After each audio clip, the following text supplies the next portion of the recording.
স্কুলের মাঠ, জগন্নাথ হলের অলি গলি কোনো জায়গায় এই স্বাধীনতা বিরোধী এই গোষ্ঠীকে আমরা এক মুহূর্তের জন্য মেনে নিব না।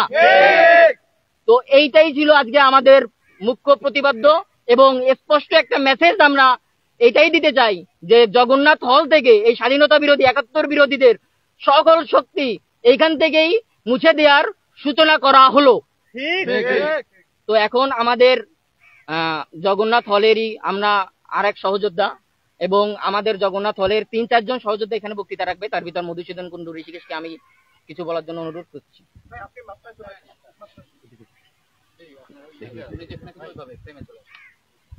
আজকে আমরা আমাদের যে অবস্থান কর্মসূচিটি ডেকেছি এটি মূলত ৭১ এর বিরুদ্ধে যে অপশক্তি, ৭১কে নিয়ে যে ধরনের ষড়যন্ত্র হয়েছে অতীতে, সেই ন্যাক্কারজনক গণহত্যার সাক্ষী এই জগন্নাথ হল।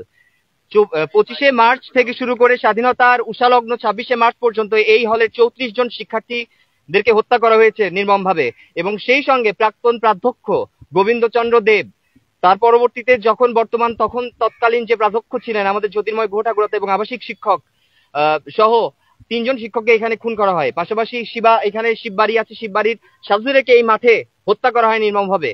তো ঐতিহাসিক ভাবে জগন্নাথ হলে গণহত্যার যে কবর রচিত হয়েছিল, সেই কবরের উপর দাঁড়িয়ে যে বা যারা এই হলে অবস্থান করে যে টার্মে হোক, যে পরিচয়ে হোক, তারা আমাদের এই হল হচ্ছে হিন্দু বৌদ্ধ খ্রিস্টান সকলের ঐক্যতানে চলে এবং এখানে আমরা সবাই ঐক্যবদ্ধভাবে প্রবাহমান কাল জুড়ে রয়েছে এবং এই হলে অবস্থান করে স্বাধীনতার পরাজিত শক্তি এবং ২৪-এর পরাজিত শক্তির যারা দোসর গিরি করতে আসবে এখানে, তাদেরকে কঠোর হস্তে প্রতিহত করা হবে। এবং এই সহযোগী হিসেবে যারা আমরা গতকালকে একটি ঘটনা দেখেছি যে এখানে আসলে যারা বর্তমানে তৎকালীন সময়ে আসলে আমরা দেখতে পাই যে স্বাধীনতার মুক্তিযুদ্ধকালীন সময়ে আল বদর আল শামস হয়ে পাকিস্তান পন্থীদের সঙ্গে হাত মিলিয়ে এই বাংলাদেশের জামাত শিবিরের যে ধরনের রিলেটিভিটি ছিল সেখানে, তো তারা তৎকালীন ছাত্র সংঘ হিসেবে পরিচালিত হলো কি শিবিরের উত্তরসূরি কোনটা? ছাত্র সংঘ। সেই ছাত্র সংঘ কর্তৃক আমরা যে ধরনের ন্যাক্কারজনক গণহত্যা, এদেশের নারী এবং শিক্ষার্থী বুদ্ধিজীবী হত্যার যে ধরনের দৃষ্টান্ত আমরা দেখতে পেয়েছি, তাদের প্রতি বাংলাদেশপন্থী মানুষের কোন ধরনের আস্থা বিশ্বাস ভরসার জায়গা নাই। এবং সেই জায়গা থেকে তারা যে কোনো ভাবে এই হলটাকে আসলে কুক্ষিগত করার চেষ্টা করলে এবং কোন ধরনের ষড়যন্ত্রে লিপ্ত হলে তা কোনোভাবেই বাস্তবায়িত হতে দেব না।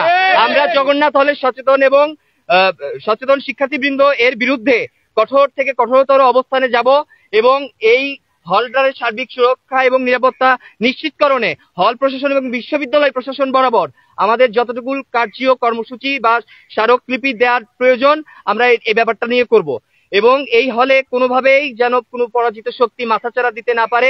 আমি আহ্বান জানাবো জগন্নাথ হলের সচেতন শিক্ষার্থীবৃন্দদের যে তারা যেন প্রত্যেকটা ব্যাপারে কনসার্ন থেকে তারা যেন প্রতিহত করার মতো সেই ধরনের ঐক্যতা গড়ে তোলে। এটুকুই। এর পরবর্তীতে বক্তব্য রাখবে আমাদের ধ্রোনাই মোদা। সবাইকে ধন্যবাদ আমাদের এখানে আসার জন্য।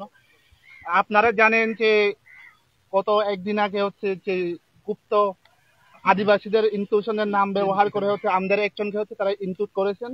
একই সাথে আমরা তার প্রতিবাদে এবং তার সাথে সবার কনসার্নের জায়গা থেকে আমরা একদিন ওই দিনের রাত্রে হচ্ছে আমরা এই বিষয়টি স্পষ্ট করেছি। আমরা ঢাকা বিশ্ববিদ্যালয়ে অবস্থান চুম্ব শিক্ষার্থী পরিবারের পেজ থেকে আমাদের জায়গা থেকে আমরা আমাদের অবস্থান ক্লিয়ার করেছি যে তার সাথে আমাদের কোনো ধরনের যোগাযোগ নেই এবং তার সাথে আমরা আগেই পরে কোনো ধরনের আমাদের মেলামেশা নেই এবং সেই প্রতিবারও হচ্ছে তার গুপ্তচরগিরি করে হচ্ছে আমাদের সাথে তারা মেলামেশা চেষ্টা করেছেন, কিন্তু আমাদের আদিবাসীদের যে প্রত্যেকটি কনসার্নের জায়গা এবং আমাদের অধিকারের দাবি দেওয়া প্রত্যেকটি ক্ষেত্রে তার কোন রকমের পার্টিসিপেশন নেই। তারা আমাদের নাম ভাঙিয়ে তারা ইনক্লুশনের নামে আমাদের নামে অপপ্রচার চালাচ্ছে এবং আমরা এর তীব্র নিন্দা প্রতিবাদ করছি। আপনারা জানেন যে জগন্নাথ হলের বিভিন্ন ঐতিহাসিক কারণে এবং আমরা এখন শহীদদের রক্তের যে কবরের উপর দাঁড়িয়ে আমরা আজকের এই ন্যাক্কারজনক ঘটনার প্রতিবাদের জন্য আমরা এখানে অবস্থান করতে হয়েছে। এটা আমাদের জন্য, জগন্নাথ হলের জন্য আমি মনে করি এটা আমাদের জন্য ওয়ার্নিং।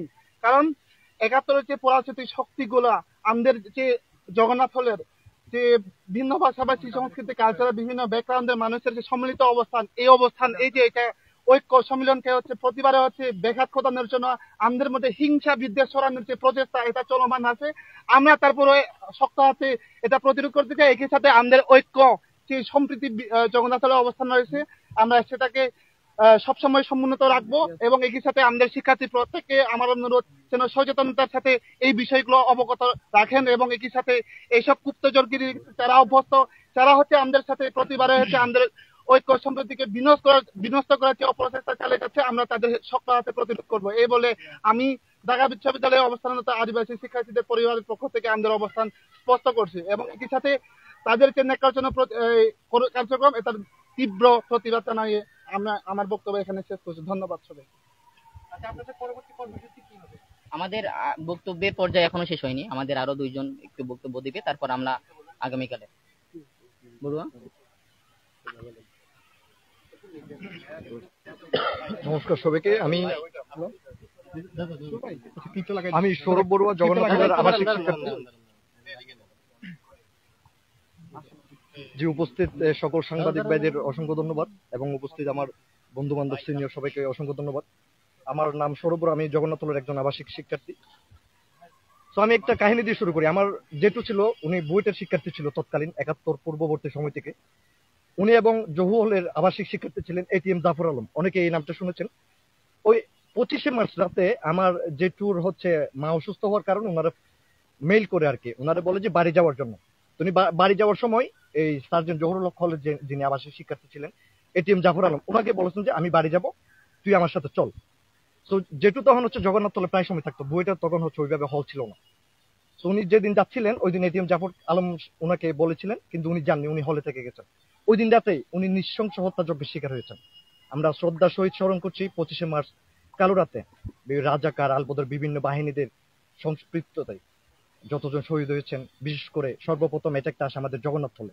এই যে আমরা এখন যে জায়গায় দাঁড়িয়ে আছি এটা হচ্ছে আমাদের জগন্নাথতলের শহীদদের স্মৃতিস্তম্ভ। আমরা তাদেরকে আমরা শ্রদ্ধার সহিত স্মরণ করছি এবং আমাদের আজকের এই জায়গায় উপস্থিত হওয়ার একমাত্র কারণ হচ্ছে স্বাধীনতার বিপক্ষ শক্তি, যারা আমাদের সার্বভৌমত্বের, স্বাধীনতার, বাংলাদেশ জাতীয়তাবাদ, বাংলাদেশের সার্বভৌমত্ব সবকিছুর বিরুদ্ধে ছিল।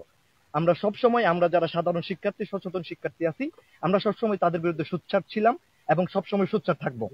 এরপর আরেকটা বিষয়, 71-এর অপশক্তি এবং 24-এর অভ্যুত্থানের বিপরীতে যারা ছিল, আমরাও তাদের বিপক্ষে সবসময় সোচ্চার ছিলাম, আমরা সবসময় সোচ্চার থাকবো। এই যে আমাদের পাশে জগন্নাথতলের মাঠ, এই মাঠটা ছিল বদ্ধভূমি। শিববাড়ি থেকে শুরু করে আমাদের জগন্নাথতলের তৎকালীন শিক্ষক ছাত্র মিলে 34 জন 25শে মার্চ কালো রাতে টোটাল 34 জনকে হত্যা করেছে। এবং হত্যা করেছে না, অনেক শিক্ষার্থী আছে তাদেরকে এখান থেকে গুম করে নিয়ে মোহাম্মদপুরে গুম করে রাখা হতো এবং রায়ের বাগ নিয়ে তাদেরকে নৃশংসভাবে হত্যা করা হতো। এই হত্যাযজ্ঞের পেছনে যারা যারা জড়িত ছিল, তৎকালীন ছাত্র সংঘ আলবদর বাহিনী, আলবদরটা মূলত হয়েছে জামাত শিবিরের নেতাকর্মীদের দ্বারাই হচ্ছে। 94 জন জামায়াত শিবিরের নেতাকর্মী দ্বারা ওই তৎকালীন রাজাকার এই সংঘটা তৈরি করা হয়েছিল। আমাদের মূল কথা হচ্ছে আজকের বক্তব্যে আমরা এই অপশক্তির বিরুদ্ধে অবস্থান করতেছি। তাদের কোনো এই অপশক্তির আমরা কোনোভাবে প্রশ্রয় দিব না, এ হচ্ছে আমার মূল বক্তব্য। ধন্যবাদ সবাইকে।